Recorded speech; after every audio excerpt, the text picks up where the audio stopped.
I made over $1 million in my first 9 years in real estate, but in year one, I lost over $6,000 and I almost quit. I'm gonna show you what I did to push through that first hard year, a year-by-year breakdown of my earnings, and the one secret that unlocked my business to skyrocket during the worst housing market in a generation.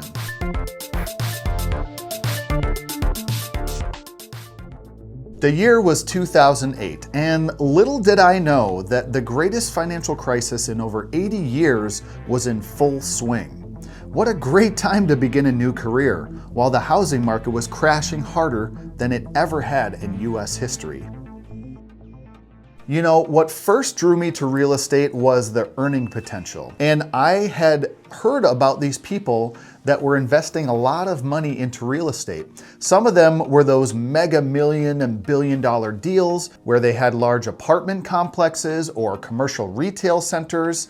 And some of them were just mom and pop investors that owned a few single family homes or a couple of duplexes and some things that were very much more manageable, but yet still allowed them to build long-term wealth for them and their families. And those were really the stories that inspired me to get into real estate in the first place.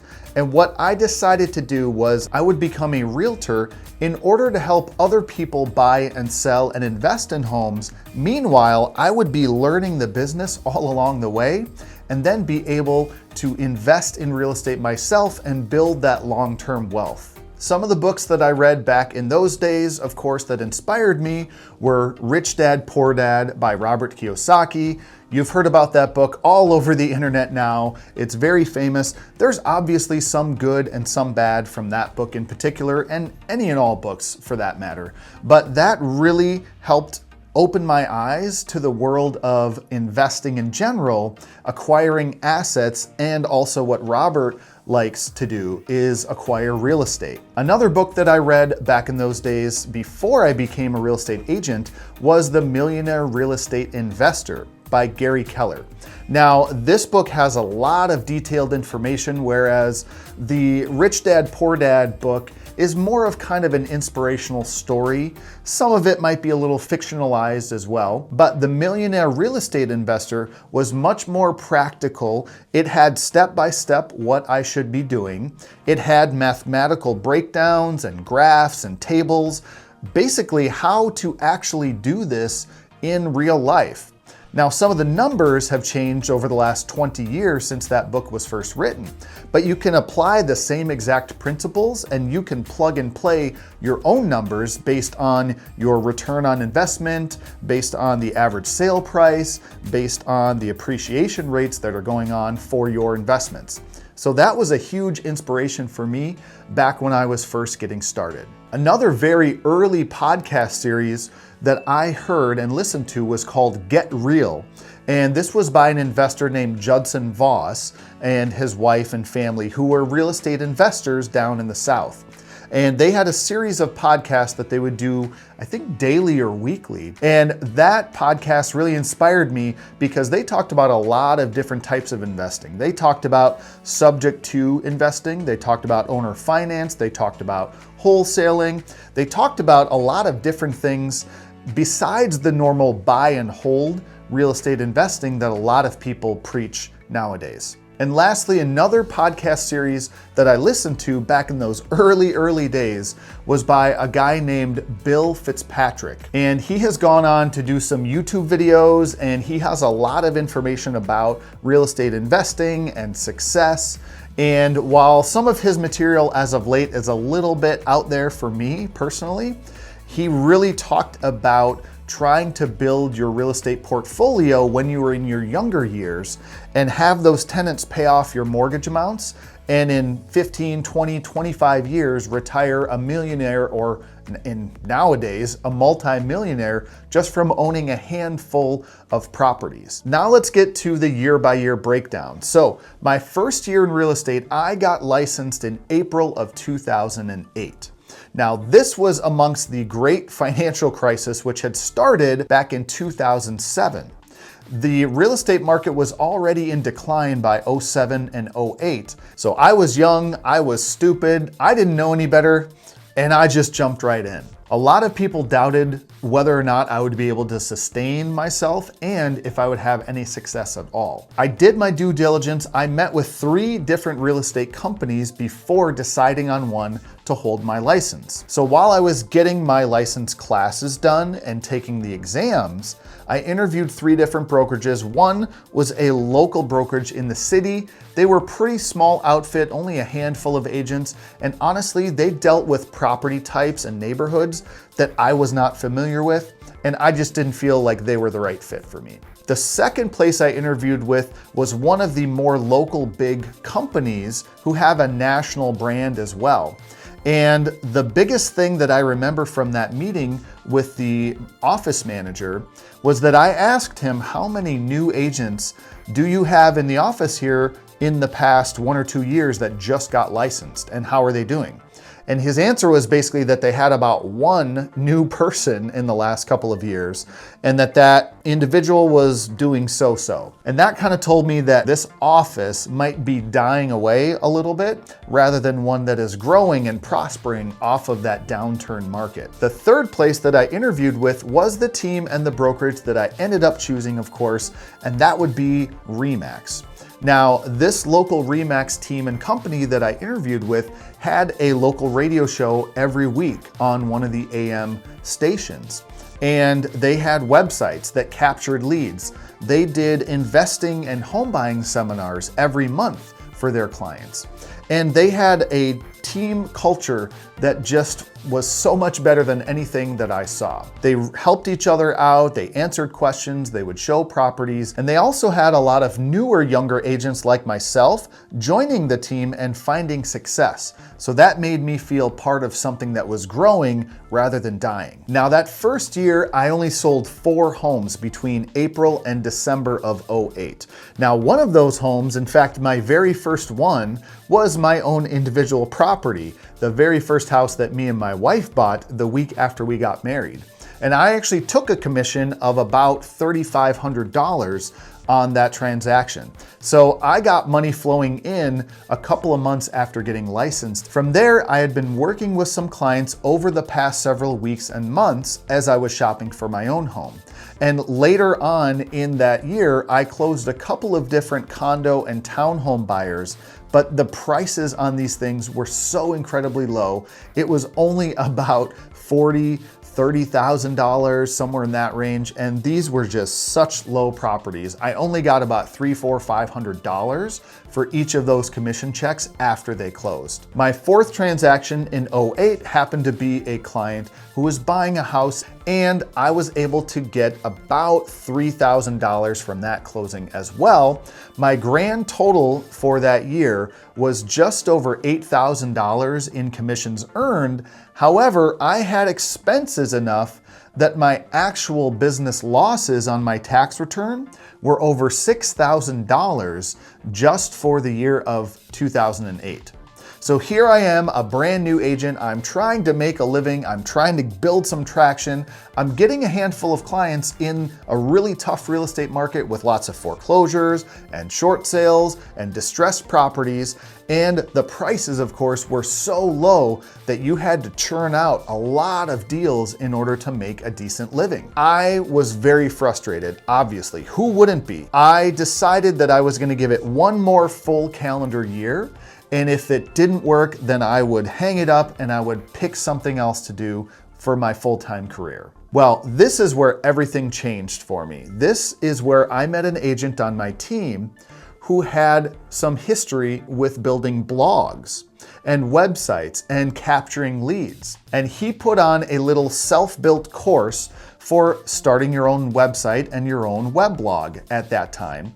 And he helped about 6 or 7 different agents on our team build their own websites in their own niche. Now, this is where the secret came in that made me millions of dollars over the last 2 decades. And that is to pick a specialty, or pick a niche, as some people call it. You have to have some sort of clientele that you know like the back of your hand.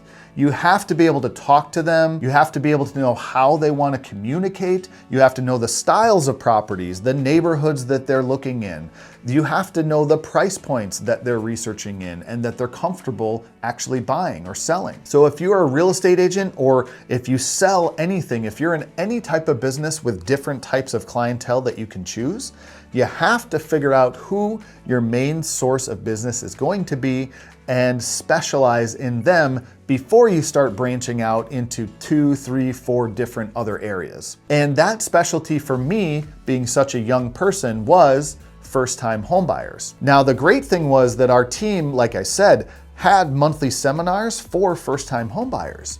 And so I plugged right into that and became a presenter at my monthly first-time homebuyer seminar for my team. That allowed me to learn from a very experienced loan officer about the different types of mortgages and about what people could actually qualify for in order to help them purchase their first home. I also was able to basically take my own experience from buying my first property just recently and document every step along the way. That would be meeting with an agent up front and setting up an MLS search. And what is the MLS? What does that stand for? How does it all work? What is earnest money deposit? What is the closing date? What are the different financing types? How to do the process step by step became my template for actually building a business and a lead funnel so that I would attract people that wanted to go through that process and I could help lead them because I had already gone through it. Once I decided on that niche, I built my website out. I was posting there almost daily. I was optimizing it. I was backlinking. I had documents on there that they could download and I would capture their email and phone number to follow up with them. It was a great source of business. And that was the one thing that catapulted me in 2009 to close not just 4 deals like I had in 2008, but I closed 18 transactions in 2009. And while the commission amounts were still pretty low back in those days, with the sale prices way down from what they had been and what they have been now since then, I earned over $50,000 in the 2009 calendar year just from my first-time homebuyer business that I had built. That was the key and the signal to me that this was a business worth staying in and that I could find momentum going forward. The following year in 2010 was a little bit of a dip for me. I only earned $46,000 versus $53,000. However, my average sale price was up and my average commission per transaction was up as well. In 2011, I had a total of $95,000, and this is where I had a goal of myself to make $100,000 a year in 2011. I fell a little bit short of that, but it gave me enough of the taste of that 6-figure income that I wanted to keep going. I catapulted myself through 2011 into 2012 and ended up making $130,000 in 2012. Less than 5 full years in the business, and I was already over 6-figure income as a brand new agent. As someone who didn't have business experience or sales experience, I never took an economics or a business class in high school or in college at all. I was totally brand new. I was just hustling out there, I was grinding away, and I was learning as I kept going. In 2013, my earnings were $107,000. 2014, I was up to $140,000. In 2015, I was up to $148,000. 2016, I almost reached $200,000. It was $191,000. And then in 2017, I finally crossed that $200,000 per year mark, and I also crossed the $1 million in commission income over my career. $1 million. Less than 9 years into the business, and I had made over $1 million. If you went back to 2008, Steve, and told him, hey, in less than 1 decade, you're gonna have made $1 million in this business, so don't give up. Keep pushing on, keep learning, and keep getting better every day. I would have thought you were crazy, especially after losing $6,000 in that first year. I would have never thought that that was possible. And especially with the housing market in such dire straits back then, it seemed like just insanity to even dream of $1 million. There were a lot of people that helped me along the way, and that is one thing that I want to touch on, and I'll bring you in the next video next week, is that you have to keep learning and you have to not stay complacent with where you are. I learned from so many talented agents out there and people in the business that helped me figure out how to help my clients the best. And that is the thing that really catapulted me through those tough years. So I hope this video brought you some inspiration and motivation to keep going in whatever career you are in, or if you're thinking about real estate and you're wondering, is this possible? Is it something I can jump into and put a lot of my time and energy and be successful at it? The answer is yes. You absolutely can do this too. In fact, it's much easier to do this in this day and age than it was for me almost 2 decades ago. Why? Technology. Technology has made things so much more accessible for so many people. You can learn from podcasts and videos and ebooks. You can ask AI to help you out pricing a property or getting leads and figuring out different marketing strategies. It's so much more accessible now than it was for me back then. And so I would tell you guys, if you are thinking about a career in real estate, whether that be an investor or an agent or something else entirely, you can do this, okay? I am proof right here, sitting in front of you, that it is possible. I hope that this helped you out in your journey. If it did, go ahead and leave a like below. Subscribe to the channel. We're trying to get monetized here in the next handful of months.